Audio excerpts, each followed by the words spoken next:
آسان درس قرآن نحمده ونصلي ونسلم على رسوله الكريم اما بعد فاعوذ بالله من الشيطان الرجيم بسم الله الرحمن الرحيم ما لكم لا ترجون لله وقارا وقد خلقكم اطوارا تمہیں کیا ہوا تم اللہ سے عزت کی امید نہیں رکھتے حالانکہ اس نے تمہیں کئی حالتوں سے گزار کر بنایا۔ یہاں سے یہ بیان کیا گیا کہ جب حضرت نوح علیہ السلام کی طرف سے ترغیب دینے کے بنا پر بھی، یعنی آپ نے ترغیب دی تھی اپنی قوم کو کہ تم اللہ کی بارگاہ میں توبہ کرو، رب سے معافی مانگو، بے شک وہ بڑا معاف کرنے والا ہے۔ ترغیب دینے کے بنا پر بھی قوم نے نصیحت حاصل نہ کی تو حضرت نوح علیہ السلام نے اپنی قوم کو دعوت دینے کا ایک اور انداز اختیار کیا۔ قرآن بیان کرتا ہے، اللہ تعالیٰ نے ارشاد فرمایا کہ حضرت نوح علیہ السلام نے اپنی قوم سے فرمایا تمہیں کیا ہوا کہ تم اللہ پر ایمان لا کر اس سے عزت حاصل کرنے کی امید نہیں رکھتے، حالانکہ اس نے تمہیں کئی حالتوں سے گزار کر بنایا۔ پہلے تم نطفے کی صورت میں ہوئے، پھر تمہیں خون کا لوتھڑا بنایا، پھر گوشت کا ٹکڑا بنایا، یہاں تک کہ اس نے تمہاری خلقت کامل کی، اور تمہارا اپنی تخلیق میں نظر کرنا ایسا ہے کہ اگر تم اپنی تخلیق میں ہی غور کر لو لوگوں تو تمہیں اللہ کی خالقیت، اس کی قدرت اور اس کی وحدانیت پر ایمان لانے کو واجب کر دیتی ہے کہ اگر تم اپنی تخلیق میں ہی غور کر لو تو تمہیں رب کی قدرت بھی پتہ چل جائے گی، تمہیں اس کا خالق ہونا بھی پتہ چل جائے گا اور اس کا ایک ہونا بھی پتہ چل جائے گا۔ اس طرح تم اس پر ایمان لا کر پھر تم وہ ابدی سعادتوں کو حاصل کر سکتے ہو۔ پھر کیا ہوا؟ آپ نے مزید اپنی قوم کو دعوت دی، پہلے تخلیق میں غور کرنے کے لیے کہا، پھر کہا الم تروا کیف خلق اللہ سبع سماوات طباقا وجعل القمر فیہن نورا وجعل الشمس سراجا، کیا تم نے دیکھا نہیں کہ اللہ نے ایک دوسرے کے اوپر کیسے 7 آسمان بنائے اور ان میں چاند کو روشن کیا اور سورج کو چراغ بنایا۔ آپ نے اپنی قوم کو اپنی جانوں میں غور کرنے کی دعوت دینے کے بعد عالم میں اور اس کے عجائبات میں غور کرنے کی دعوت دی۔ اپنی تخلیق سے اگر تمہیں نصیحت نہیں حاصل ہو رہی تو اب کائنات میں پورے عالم میں غور کرو۔ چنانچہ آپ نے فرمایا کیا تم نہیں دیکھتے کہ اللہ تعالیٰ نے ایک دوسرے کے اوپر کیسے 7 آسمان بنائے اور ان آسمانوں میں چاند کو روشن کیا اور سورج کو چراغ بنایا کہ وہ پوری دنیا کو روشن کرتا ہے، اور دنیا والے اس سورج کی روشنی میں ایسے ہی دیکھتے ہیں کہ جیسے گھر والے چراغ کی روشنی میں دیکھتے ہیں۔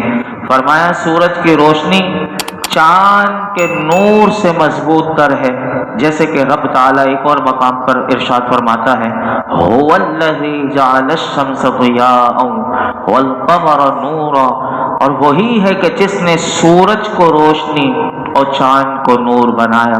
تو رب نے ہی کیسے سورج اور چاند کو نور عطا کیا، اگر بندہ اس میں ہی غور کرے تو اسی نور سے وہ نور کو سمجھ سکتا ہے کہ قرآن سے بھی نور انسان لے لے تو اس کی زندگی منور ہو سکتی ہے۔ تو یہاں پر یہ بھی آپ نے اپنی قوم کو کہا۔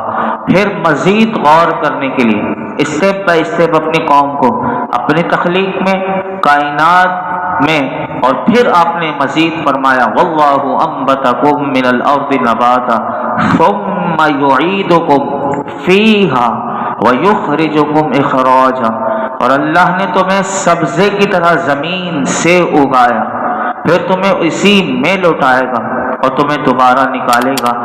یہاں سے دوبارہ انسان کی تخلیق سے اللہ تعالیٰ کی قدرت پر آپ نے ایک دلیل پیش کی۔ چنانچہ آپ نے اپنی قوم سے کہا کہ اللہ تعالیٰ نے تمہارے باپ حضرت آدم علیہ السلام کو زمین سے پیدا کیا اور تم انہی کی اولاد ہو، اور پھر اللہ تعالیٰ تمہیں موت دے گا، موت کے بعد اسی میں تمہیں زمین میں لوٹائے گا جہاں سے تمہاری تخلیق ہوئی۔ اور فرمایا پھر تمہیں قیامت کے دن اسی زمین سے دوبارہ نکال کر محشر کے میدان میں لا کر اپنی بارگاہ میں کھڑا کر دے گا۔ آپ نے اپنی قوم کو غور کرنے کے لیے پھر مزید آگے اپنی قوم کو اس زمین کے حوالے سے مزید بتایا۔ اب دیکھیے کہ زمین سے ہی سبزے کی طرح انسان کو اگایا، اب اسی طرح اس زمین سے کیا ہے، مزید اپنے رب کی نعمتیں آپ نے اپنی قوم کو یاد دلائیں۔ فرمایا واللہ جعل لکم الارض بساطا لتسلکوا منها سبلا فجاجا، اور فرمایا اللہ نے تمہارے لیے زمین کو بچھونا بنایا تاکہ تم اس کے وسیع راستوں میں چلو۔ یعنی آپ نے حضرت نوح علیہ السلام نے اپنی قوم کو اللہ کی نعمتیں یاد دلاتے ہوئے فرمایا کہ دیکھو اس زمین کو اللہ تعالیٰ نے تمہارے لیے بچھونے کی طرح بنایا کہ تاکہ تم اس کے وسیع راستوں میں بآسانی چلو، جس طرح آدمی اپنے بستر پر چلتا ہے ایسے رب نے زمین کو بنا دیا کہ انسان اس پر چلتا ہے۔ لیکن اللہ اکبر، قوم کو اتنی دعوت فکر دی غور کرنے کی، لیکن قوم نہ مانی، قوم نافرمانی کرتی رہی، اور قوم نافرمانی میں کتنی آگے بڑھ گئی۔ اب آگے وہی ذکر آ رہا ہے، فرمایا اللہ تعالیٰ ارشاد فرماتا ہے قال نوح رب انہم عصونی واتبعوا من لم یزدہ مالہ وولدہ الا خسارا۔ نوح نے عرض کی اے میرے رب، بے شک انہوں نے میری نافرمانی کی اور ایسے کے پیچھے لگ گئے کہ جس کے مال اور اولاد نے اس کے نقصان ہی کو بڑھایا۔ وَمَكَرُوا مَكْرًا كُبَّارًا، اور انہوں نے بہت بڑا مکر و فریب کیا۔ وَقَالُوا، اور انہوں نے کہا لَا تَذَرُنَّ آلِهَتَكُمْ، کہ تم اپنے معبودوں کو ہرگز نہ چھوڑنا۔ یعنی قوم نے اپنے لوگوں کو کہا، انہوں نے کہا کہ لا تذرن آلہتکم، کہ تم اپنے معبودوں کو ہرگز نہ چھوڑنا۔ ولا تذرن ودا ولا سواعا ولا یغوث ویعوق ونسرا، اور ہرگز ود، سواع اور یغوث اور یعوق اور نصر، یہ پانچوں بتوں، نامی بتوں کو نہ چھوڑنا، ان قوموں نے کہا۔ اب ان تین آیات میں کیا پیغام دیا گیا سنیے۔ حضرت نوح علیہ السلام نے اپنی قوم کو اللہ کی طرف دعوت دی اور طرح طرح کے دلائل سے انہیں وارننگ کی، سمجھایا، لیکن وہ نہ مانی۔ اب یہاں سے ان لوگوں کے مختلف قولی اور فعلی حالتیں بیان کی جا رہی ہیں۔ چنانچہ ارشاد فرمایا کہ حضرت نوح علیہ السلام نے اللہ کی بارگاہ میں عرض کی اے میرے رب، بے شک انہوں نے میری نافرمانی کی، یعنی جو میں نے انہیں کہا وہ نہ مانی۔ میں نے انہیں ایمان لانے کے لیے اور استغفار کرنے کا حکم دیا تو انہوں نے نہ مانا۔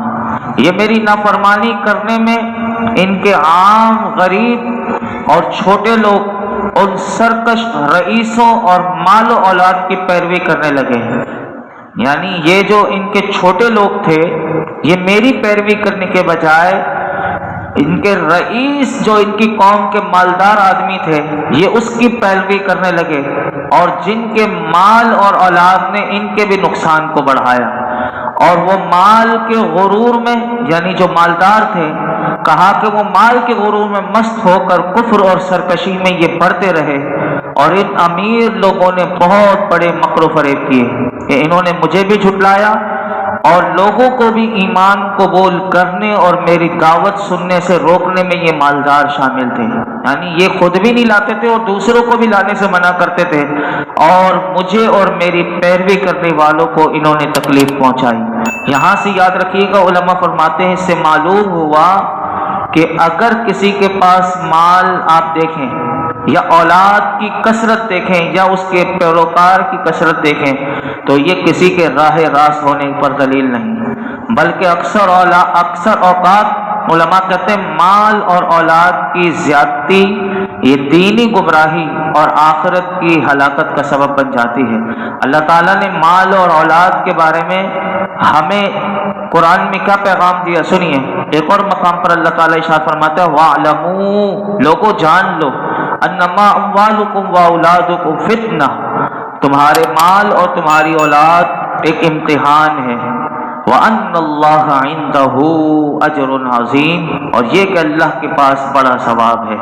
اسی طرح ایک اور مقام پر کفار کے مال و اولاد کے بارے میں اللہ تعالیٰ کیا ارشاد فرماتا ہے؟ فرمایا فَلَا تُعْجِبْكَ أَمْوَالُهُمْ وَلَا أَوْلَادُهُمْ، تو تمہیں ان کے مال اور ان کی اولاد تعجب میں نہ ڈالیں، بس فرمایا اللہ یہی چاہتا ہے، انما یرید اللہ یہی چاہتا ہے کہ لیعذبہم بہا فی الحیات الدنیا وتزہق انفسہم وہم کافرون، اللہ یہی چاہتا ہے کہ ان چیزوں کے ذریعے ہی فرمایا دنیا کی زندگی میں ان سے راحت اور آرام دور کر دے، اور کفر کی حالت میں فرمایا کہ ان کی روح نکلے، یعنی ان کافروں کی۔ مسلمانوں کے لیے پیغام یہ ہے کہ کبھی بھی کافروں کے مال کو دیکھ کر کبھی بھی نہ للچائیں، کیونکہ دنیا کا مال قلیل ہے۔ اسی لیے فرمایا وَأَنَّ اللَّهَ عِندَهُ أَجْرٌ عَظِيمٌ، اور اللہ کے پاس بڑا ثواب ہے۔ ہمیشہ انسان آخرت پہ نظر رکھے۔ اسی طرح مال اور اولاد کے حوالے سے مسلمانوں کے لیے اللہ تعالیٰ ارشاد فرماتا ہے یا ایھا الذین آمنو، اے ایمان والو، لا تلھکم اموالکم ولا اولادکم عن ذکر اللہ، کہ تمہارے مال اور تمہاری اولاد تمہیں اللہ کے ذکر سے غافل نہ کر دیں۔ وَمَن يَفْعَلْ ذَلِكَ فَأُولَٰئِكَ هُمُ الْخَاسِرُونَ، اور جو ایسا کرے گا، یعنی جس کے مال اور اولاد نے اسے اللہ کے ذکر سے غافل کر دیا، تو اللہ فرماتا ہے یہی وہ لوگ ہیں جو نقصان اٹھانے والے ہیں۔ لہٰذا ہم مسلمانوں کو یہ چاہیے کہ کبھی بھی کافروں کے مال و دولت اور ان کی آسائشیں دیکھ کر کبھی بھی مرعوب نہ ہو، اور اپنے اور مال اور اولاد کی وجہ سے ہم بھی اللہ کی عبادت اور اس کے ذکر سے کبھی بھی غافل نہ ہو، بلکہ ہمیشہ ہمارے لیے پیغام یہی ہے کہ ہم اللہ کی اطاعت، فرما برداری اور عبادت گزاری میں ہمیشہ اپنے آپ کو مصروف رکھیں۔ اور ان کے مالدار کافروں نے اپنی عوام سے یہی کہا تھا کہ حضرت نوح علیہ السلام کی وجہ سے اپنے معبودوں کی عبادت کو ہرگز ترک نہ کرنا، اور ان کے معبود کون سے تھے؟ ود، سوا، یغوث، یعوق اور نصر کو نہ چھوڑنا۔ ان کی تاریخی حیثیت کیا ہے؟ کیونکہ وقت میرا مکمل ہو گیا، میں آپ کے سامنے عرض کروں گا کہ یہ ود کیا تھا، سوا، یغوث اور نصر نامی یہ جو بت تھے، یہ تو حضرت نوح علیہ السلام کی قوم میں تھے، لیکن یہ عرب میں کیسے آئے؟ عرب کے لوگ بھی جب نبی پاک صلی اللہ علیہ وسلم کی دعوت دینے سے پہلے یہ لوگ بھی انہی بتوں کی پوجا بھی کرتے تھے، اور عرب کے میں بھی یہی بت پائے جاتے تھے۔ یہ کیسے پہنچے؟ انشاءاللہ کل اس پر ہم تھوڑا سا نظر ڈالیں گے، اور پھر مزید آگے اس سورت کا اختتام ہوگا انشاءاللہ کل۔ اللہ رب العالمین ہم سب کو قرآن حکیم کا نور اور اس کا فیضان نصیب فرمائے، اور دنیا کی جو حقیقت ہے اسے سمجھتے رہنے کی توفیق عطا فرمائے۔ آخرت ہمیشگی والا گھر ہے، اللہ ہمیں اسی ہمیشگی والے گھر کی فکر عطا فرمائے، اور اس کے لیے ہم وقت تجاری کرتے رہنے کی اللہ ہمیں توفیق عطا فرمائے۔ الحمدللہ رب العالمین، والصلاة والسلام علی سید الانبیاء والمرسلین وعلی آلہ واصحابہ اجمعین۔ یا اللہ پاک جو کچھ سنا اس میں کوئی غلطی کوتاہی ہو معاف فرما، اپنی بارگاہ میں قبول فرما، اخلاص کے ساتھ، للہیت کے ساتھ تیری رضا کے لیے سیکھتے سکھانے اور سمجھنے سمجھانے عمل کرنے کی توفیق عطا فرما۔ مرتے دم تک یا اللہ ہمیں قرآن حکیم کے ساتھ وابستہ رہنے، اسے پڑھنے، سمجھنے، اس کا پیغام دوسروں تک پہنچانے کی توفیق عطا فرما۔ قرآن حکیم کی تعلیمات پر ہمیں، ہمارے بچوں کو، ہمارے گھر والوں کو عمل کی توفیق عطا فرما۔ قرآن حکیم سے الفت عطا فرما، قرآن حکیم کا نور عطا فرما۔ اللہ اس نور سے ہماری زندگی بھی منور کر دے، مرنے کے بعد ہماری قبر روشن کر دینا۔ اے اللہ کل قیامت کے دن ہمیں حشر میں بھی قرآن کا نور اور اس کا ساتھ نصیب فرما۔ اپنے محبوب کی سچی محبت عطا فرما، حضور کا سچا غلام بنا دے۔ یا اللہ ماہ رجب کی ساری برکتیں عطا فرما۔ یا اللہ تو ہم سے ہمیشہ کے لیے راضی ہو جا۔ یا اللہ تو ہم سے ہمیشہ کے لیے راضی ہو جا۔ ہمیں تیری نافرمانی، تیرے رسول کی نافرمانیوں سے بچا لے، اللہ ہر قسم کے گناہوں سے بچا لے۔ یا اللہ زندگی کے جو لمحات باقی ہیں تیرے محبوب کی صحیح فرما برداری میں گزارنے کی توفیق عطا فرما، ذکر اللہ کی کثرت کرنے کی توفیق عطا فرما، استغفار درود پاک پڑھنا ہمارے لیے آسان فرما یا اللہ، نمازوں میں خشوع خضوع عطا فرما، سجدوں کی لذتیں عطا فرما، ایمان کامل عطا فرما، ایمان کامل عطا فرما، یقین کامل عطا فرما۔ اللہ یہ جتنے تیرے بندے یہاں موجود ہیں اللہ سب کی جھولیوں کو دامنوں کو مرادوں سے بھر دے۔ وصلی اللہ تعالی علی خیر خلقہ محمد وعلی آلہ وصحبہ اجمعین۔